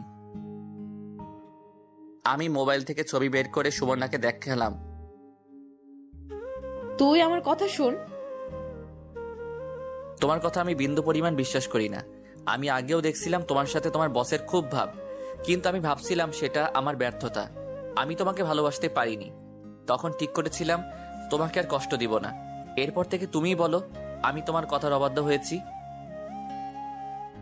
দেখ, বস যদি আমাকে ডেকে অফিসে বসিয়ে রাখে, সেটাতে আমার কোনো দোষ আছে? আমি প্রচন্ড রাগ উঠে গেছে। রাগ উঠলে আমি কি বলি আমি নিজেই জানি না। এখন বস যদি বলে চলো রুম ডেটে যাই, তখনও বলবা বস বলছে না করতে পারি না। ছি ছি সুবর্ণা, ছি। আমি তোমাকে সত্যি ভালোবেসেছিলাম। আর কক্সবাজার গিয়ে তোমরা গিয়ে কি করছো আল্লাহই জানে। তোমার সাথে আমি এক মুহূর্ত থাকবো না। এক্ষুনি এই বাসা ছেড়ে চলে যাও। তুই মাথা ঠান্ডা কর, আমি তোকে ব্যাপারটা বুঝিয়ে বলছি। এখন কত কিছু বানিয়ে বলবা। আমি উঠে রুমে চলে আসলাম। এসে সিগারেট ধরাইলাম। সুবর্ণা আমার পাশে এসে বসলো আর বলল, একটা কথাও বিশ্বাস করি না আমি। সুবর্ণা আমাকে পিছন থেকে জড়িয়ে ধরলো, বলল, আমি তোকে সত্যি বলছি, আমি তোকে অনেক ভালোবাসি। তোকে ছাড়া আমি বাঁচবো না। আমি সুবর্ণাকে আমার শরীর থেকে ছাড়িয়ে নিলাম। বললাম, আমার শরীরে টাচ করবেন না। যত সব ফালতু কথা। তোমার প্রতি আমার ঘৃণা হচ্ছে। এতদিন আমি কার সাথে থাকলাম? আমার এখন মনে হচ্ছে এইসব তোমার আর বসের পরিকল্পনা ছিল। ট্যুরের ডেট তোমরা আমার ফাইনাল খেলার দিন দিয়েছ, যাতে আমি না যেতে পারি আর তোমরা গিয়ে ওইখানে এনজয় করতে পারো। আমি সত্যি বলছি, এরকম কিছু ছিল না। প্লিজ আমাকে বিশ্বাস কর। তোমার কোনো কথা আমি বিশ্বাস করি না। তুমি এক্ষুনি চলে যাও। তুমি আমাকে এতদিন ব্যবহার করেছো। আল্লাহর দোহাই লাগে, আমাকে বিশ্বাস কর সাকিব। এই বলে সুবর্ণা কাঁদতে লাগলো। তুমি এক্ষুনি বাড়ি থেকে চলে যাও। সুবর্ণা কেঁদে বলতে লাগলো, প্লিজ আমাকে বের করে দিস না। তুই আমাকে মার বক, যেটা মন চায় কর। প্লিজ আমাকে বের করে দিস না। তোর পায়ে পড়ি, তোর পায়ে পড়ি। তোরে ছাড়া আমি বাঁচবো না। হয় তুমি থাকবা, না হয় আমি থাকবো। এমন কথা বলিস না। যদি আমার কোনো ভুল থাকে তাহলে আমাকে মাফ করে দে। আমাকে তাড়িয়ে দিস না। সুবর্ণা কাঁদতে কাঁদতে কাশতে লাগলো আর বলল, তুই যেভাবে বলবি সেভাবেই চলবো। তুই বললে আমি চাকরি ছেড়ে দেব। এখন এত দরদ দেখানো লাগবে না। এখন আমার চোখের সামনে থেকে যাও। সুবর্ণা আমার চোখের সামনে থেকে চলে গেল, অন্য এক রুমে গিয়ে কাঁদতে লাগলো। আমি বাইরে যাব বললাম, আমি বাইরে যাচ্ছি, এসে যেন তোমাকে না দেখতে পাই। এই বলে আমি বাইরে চলে আসলাম। আমার এক মনে বলতেছে সুবর্ণা সত্যি বলছে, আরেক মনে বলছে মিথ্যা বলছে, কারণ আমি আগেও দেখেছি বসের সাথে সুবর্ণাকে। তারপরে ওই মেয়েটা বলল, তারপর আবার ফেসবুকে ছবি পোস্ট। যদি কিছুই না থেকে থাকে তাহলে তার বস শুধু শুধু কেন ছবি পোস্ট করবে? আর সে কেন তার বসের সাথে ছবি তুলবে? বস বললেই হলো? না, আমার মাথা কাজ করছে না। আমি কিভাবে যাচাই করব সুবর্ণা সত্যি বলছে? দূর, দেখি কি হয়। এখন আপাতত সুবর্ণাকে একটু চাপ দেই, দেখি সে সত্যি কথা বলেনি। আমি একটু পর বাসায় গেলাম, দেখি সুবর্ণা এখনো কেঁদেই চলেছে। আমি বললাম, না কেঁদে এক্ষুনি বাসা থেকে বের হও। আমি কোনো ভুল করিনি সাকিব, প্লিজ একটা বার বোঝার চেষ্টা কর। আচ্ছা, আমার মুখ মিথ্যা বলছে, কিন্তু আমার ঠোঁট তো মিথ্যা বলছে না। এই ঠোঁট দিয়ে কত তোকে কিস করেছি, সেসব কথা তোর একটুও মনে পড়ে না? আমি ভাবলাম সে তো ঠিকই বলছে, তাকে কত কিস করেছি, একটি বারও তো আমাকে ফিরিয়ে দিল না, উল্টা সে আমাকে কত কিস করছে। এগুলো করার সময় আর দ্বিধা কাজ করেনি। সে হয়তো সত্যি বলছে, কিন্তু আমার বিশ্বাস হচ্ছে না। না, আমাকে শিওর হতে হবে, পরে আবার কোনো বিপদ হবে। আমি বললাম, এখন কত উসিলা দিবা? আরেক পুরুষের সাথে রাত কাটিয়ে এখন এখানে এসে যুক্তি দাও? সাকিব, তুই নিজের চোখে দেখছো? না। তাহলে শুধু শুধু কেন তুই আমাকে মিথ্যা অপবাদ দিচ্ছিস? দেখো, আমি একেবারে বোকা না, একটু হলেও বুঝি। আচ্ছা, আমাকে কি মাফ করে দেওয়া যায় না?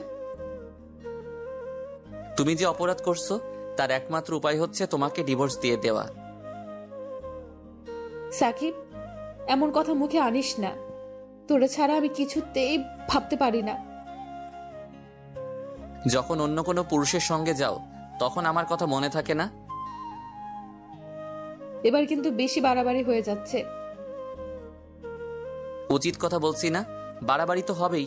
তুমি কেমনে পারলে এমন কাজ করতে? সাকিব! সুবর্ণা এসে আমাকে চর মেরে বসলো। দেখি তার চোখ লাল হয়ে গেছে। চর মেরে আমাকে জড়িয়ে ধরলো, আমার বুকের উপর মাথা দিয়ে কাঁদতে কাঁদতে লাগলো আর বলল, এমন কথা বলিস না, আমি আর সহ্য করতে পারছি না। আমি মরে যাব, আমি মরে যাব। যাও, তোমাকে আর কিছু বলবো না, তবু তুমি আমাকে ছেড়ে দাও। এই বলে সেখান থেকে চলে আসলাম। ভাবলাম সুবর্ণা হয়তো সত্যি বলছে, কিন্তু আমার মন মেনে নিচ্ছে না। এভাবে 2 দিন চলে গেল। এই 2 দিনে সে পানি ছাড়া কিছুই খায় নাই। তার লম্বা লম্বা চুলগুলো এলোমেলো হয়ে গেছে, কাঁদতে কাঁদতে চোখের নিচে কালো হয়ে গেছে। সে বাড়ির এক কোনায় এভাবে পাগলের মতো বসে রয়েছে। সে খাই নাই দেখে আমিও খাইনি, তবে বাইরে থেকে হালকা নাস্তা করছি। আমি ভাবলাম এইভাবে আর চলে না, কিছু একটা করতেই হবে। তাই ঠিক করলাম সুবর্ণার বসের সাথে দেখা করব, দেখি গিয়ে বস কি বলে। বাইরে বের হওয়ার সময় দেখি সুবর্ণা এখনো সেখানে বসে আছে। তার এমন অবস্থা দেখে নিজেরই তার থেকে বেশি খারাপ লাগছে। আমি কাছে গিয়ে সুবর্ণার হাত ধরলাম। আমার হাত ধরবি না, আমি তোর কেউ না। যা, যেখানে মন চায় যা। আমি সুবর্ণাকে দাঁড় করিয়ে বুকে টেনে নিলাম। সুবর্ণা বলল, তোরে ছাড়া আমি কিছুই ভাবতে পারি না। ওকে, চলে যাচ্ছি। এই বলে আমি বাইরে চলে আসলাম। ভাবলাম সে হয়তো একটু অভিমান করছে। আমি প্রথমে ব্যাংকে গেলাম, ভাগ্যের জোরে বসকে পেয়ে গেলাম, কিন্তু তার একটা মিটিংয়ে আছে। মিটিং শেষ করতে অনেকক্ষণ লাগলো। মিটিং শেষে তার অফিসে গিয়ে বসলো। আমি গেলাম তার অফিসে। অফিসের ভিতরে গিয়ে সালাম দিলাম। কেমন আছেন? ভালো। আপনি কে? আপনাকে তো চিনলাম না। আমি সাকিব, আপনার ব্যাংকের কর্মচারী, সুবর্ণার হাজবেন্ড। ও ও মিস্টার সাকিব, বসেন বসেন। ধন্যবাদ। তো আপনাদের কেমন চলছে? জি ভাই, ভালো। ভাই, আপনাকে কিছু জিজ্ঞেস করার জন্য আসছি। বলেন। আমি ওই দিন ফেসবুকে দেখলাম আপনি আর সুবর্ণা ছবি তুলে ফেসবুকে একটা পোস্ট করেছেন, আপনি কারণটা জানতে পারি? আসলে ওইটা আমার ভুল ছিল, আর একদিন পর আমি ছবি ডিলিট করে দিয়েছি। আসলে ভাই, আপনার ওয়াইফকে আমার ভালো লাগতো, তাই তার কাছে প্রস্তাব দিয়েছিলাম, কিন্তু সে আমাকে না করে দিয়েছে। কি কি বলছে ভাই, একটু বলতে পারবেন? সুবর্ণা যা যা বলছিল ঠিক তাই বলল, আর শেষমেশ বলল, ভাই, আপনি অনেক লাকি, সুবর্ণার মতো একটা বউ পাইছেন। তাকে কষ্ট দেওয়া আপনার মোটেও ঠিক নয়। জি ভাই, তাহলে আমি যাই। প্লিজ এক কাপ কফি খেয়ে যান।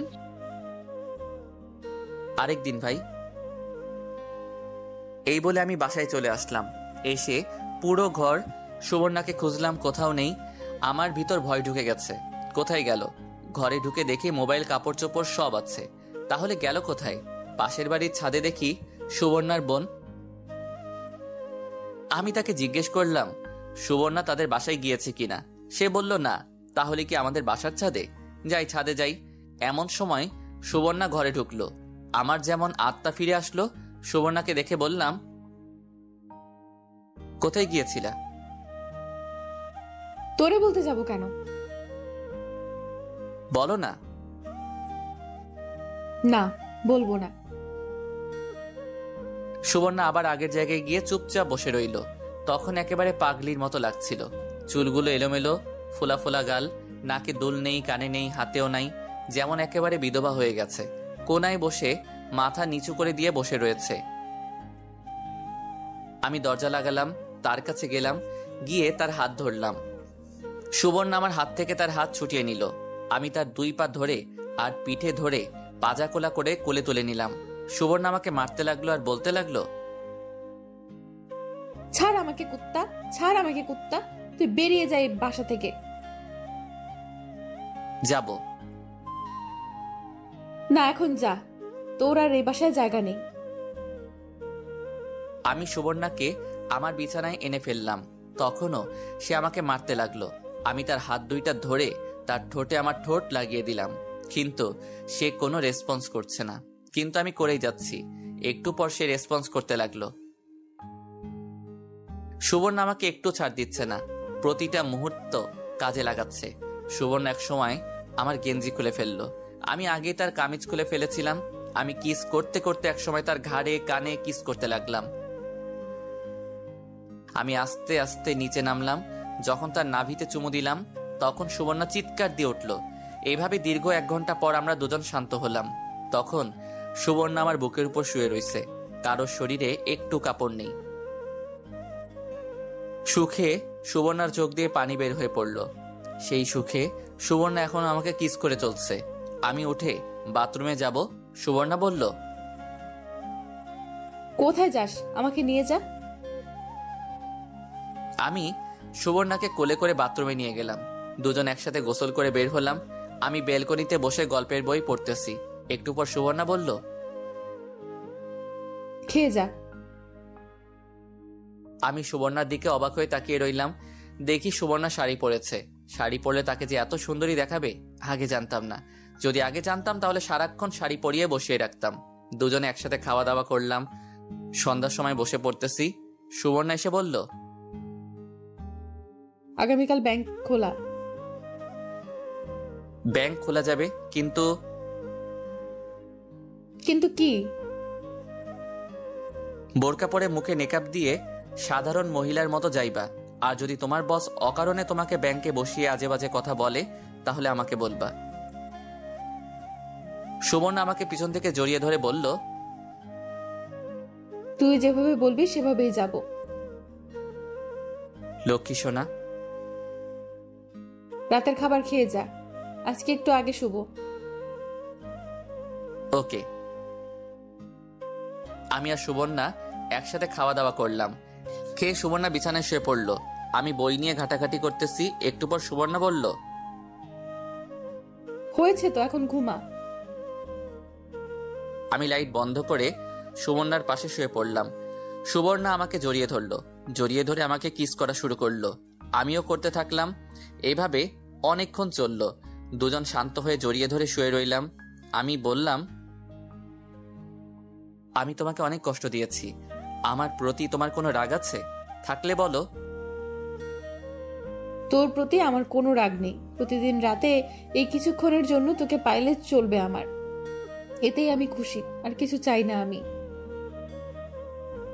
আমি তোমার জন্য সারা দিন রাত আছি। চল না, এখন একটা বেবি নেই? ওকে সুইটার। একটা কষ্ট আমার বুকে এখনো আছে। কিসের কষ্ট আমাকে বলো। আমার জীবন থেকে নিলয় 5 বছর কেড়ে নিল। আমি কিছুই করতে পারলাম না, উল্টা সে এখন আনন্দের সংসার করছে। করুক, তাতে আমাদের কি? তোমার কষ্ট দেখার জন্যই তো আমি আছি। তুই চিন্তা ভাবনা করছ 5টি বছর সে আমার জীবন থেকে কেড়ে নিল। এমন যদি তোর সাথে হতো? এখন তুমি কি করতে চাচ্ছ? আমি এর প্রতিশোধ নিতে চাই। পাগল নাকি? শুধু শুধু ঝামেলার প্রয়োজন আছে? না, আমি এই মনটাকে একটু শান্তি দিতে চাই। বলো তুমি কি চাও? তোমার কথায় শান্তি দরকার, আমি দিব। না, আমি প্রতিশোধ নিবই। নিলয়কে দেখলেই আমার শরীরটা কাটা দিয়ে ওঠে, সাথে তার বউকে দেখলে। বাদ দাও না, ওরা ওদের মতো, আমরা আমাদের মতো। না, তুই বুঝতে পারতেছ না। ওকে, তুমি কি চাও আমাকে খুলে বলো। আমি চাই তুই গিয়ে নিলয়কে বলবি তোর বউ ভালো না, কলেজ লাইফে অনেক ছেলের সাথে ঘুরোঘুরি করছে, হ্যান ত্যান আজ এরা যত কিছু মনে চায় বানিয়ে বলবি। আর আমি তার বউয়ের কাছে গিয়ে নিলয়ের নামে যত সব আজাইরা কথাবার্তা বলে তাদের মধ্যে ঝগড়া লাগিয়ে দেব। এরপর দুজনে এই বাসা ছেড়ে আমাদের সেই বাসায় চলে যাব। এটা কি ঠিক হবে? ঠিক হবে। নিলয়ে এটারই যোগ্য। ওকে, বলবো নে। কবে এই বাসা ছাড়বি? তুমি বলো। এই মাস শেষ করে। যেদিন বাসা ছাড়বো এর আগের দিন নিলয়দের মধ্যে ঝামেলা লাগিয়ে দুজনে ভাগবো। ওকে, কিন্তু আজকে রাতে তুমি ঘুমাতে পারবা না। কেন?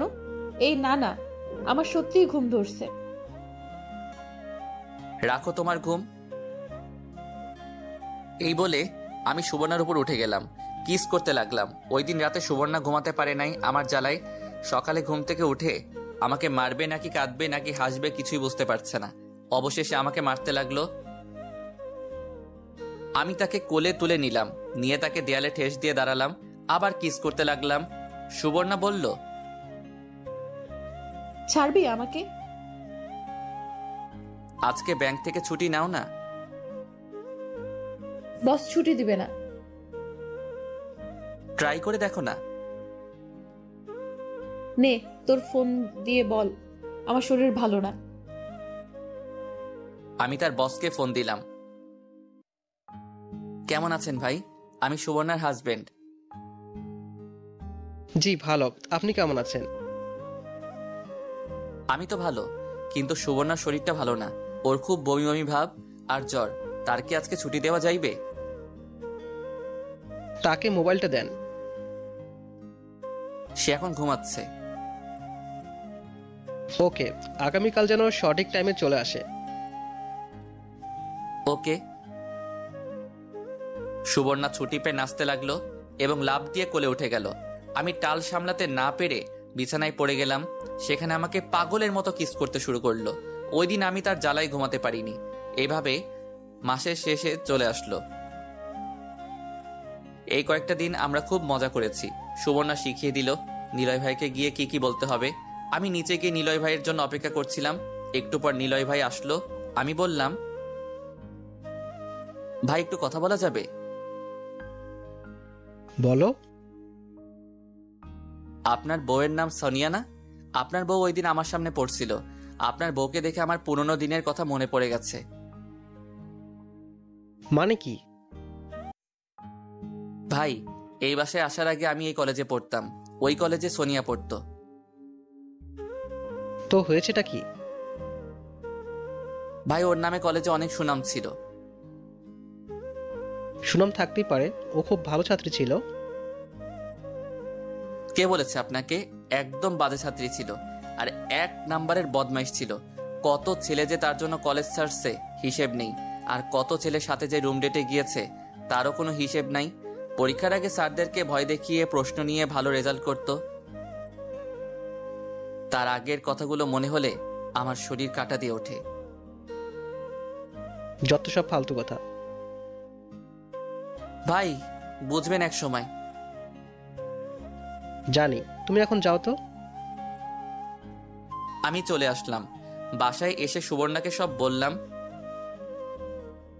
আমাদের কাজ শেষ। আমি নিলয়ের নামে যত সব মিথ্যা কথা বানিয়ে তার বউয়ের কানে দিয়ে এসেছি। এখন তাদের ঝগড়া দেখে কে? আমার যে কি খুশি লাগতেছে। যদি তাদের ঝগড়াটা একটু শুনতে পারতাম তাহলে মনটা আরো শান্তি লাগতো। মনে হয় না নিলয় ভাই আমার কথা বিশ্বাস করছে। না করুক, কিন্তু সন্দেহ তো করবে। এখন আমাদের কাজ শুধু কেটে পড়া। সেটাই। সুবর্ণা বলল, পরদিন আমরা আমাদের বাসায় চলে আসলাম সবকিছু নিয়ে। এদিকে আমার পরীক্ষা শেষ হলো, এখন চাকরি ইন্টারভিউ দিতেছি। সুবর্ণাদের অফিসে বলে ঢুকানো যাবে না। 4টা মাস চাকরির জন্য ঘুরলাম, এই রেজাল্টে চাকরি হবে না। বাধ্য হয়ে হাল ছেড়ে দিলাম। এদিকে সুবর্ণার পেটে বাচ্চা চলে আসলো। পরে আমি আব্বার কাছ থেকে কিছু টাকা নিয়ে সুবর্ণা কিছু টাকা দিয়ে একটা ব্যবসা দেই, মোবাইলের দোকান। তখন সুবর্ণাকে বললাম চাকরি ছেড়ে দিতে। সুবর্ণা বলছিল আরো চাকরি করবে। আমি বললাম, তুমি এতদিন কষ্ট করছো, এখন বসে রেস্ট নাও আর আমাদের বেবিটার যত্ন নাও। সুবর্ণা আমার কথা শুনলো। কিছুদিন পর আমাদের একটা ছেলে হলো। তখন আমার খুশি দেখে কে? একটা জিনিস আমার কাছে অবাক লাগলো, এই একটা উপহার দেওয়ার জন্য সুবর্ণা কত কষ্ট করলো। নিলয় ভাইয়ের কাছ থেকে ধোকা খেয়ে আমার কাছে আসলো, আমাকে না জানিয়ে বিয়ে করলো, আমার কাছ থেকে কত কষ্ট পেল। তারপরেও সুবর্ণা চালিয়ে গেছে। মেয়েরা পারেও, এটা বলতে হবে। অনেকে বলে তাদের ধৈর্য শক্তি কম। স্বামীকে এই একটা উপহার দেওয়ার জন্য তারা কত কষ্ট সহ্য করে। আসলে আল্লাহ তাদের এমনভাবে সৃষ্টি করেছে। হাসির বদলে আমার চোখ দিয়ে পানি চলে আসলো। কিছুদিন পর সুবর্ণা বলল, চল না একটা ট্যুর দেই। নাদিম একটু বড় হয়ে নিক, পরে যাব। আমার ছেলের নাম নাদিম। নাদিম বড় হতে হতে একটা বেবি চলে আসবে, পরে আর যাওয়া হবে না। চল না যাই। ওকে, দেখি। আজ সুবর্ণা 2 সন্তানের জননী। সবকিছু ঠিক, কিন্তু সমস্যা একটাই, 2 সন্তানের জননী হয়ে সুবর্ণা এখন আমাকে তুই করে বলে। গল্পটি ভালো লাগলে অবশ্যই লাইক, কমেন্ট, শেয়ার করুন। সম্পূর্ণ গল্পটা শোনার জন্য আপনাদের অনেক ধন্যবাদ। এরকম আরো রোমান্টিক গল্প শুনতে চ্যানেলটিকে সাবস্ক্রাইব করুন।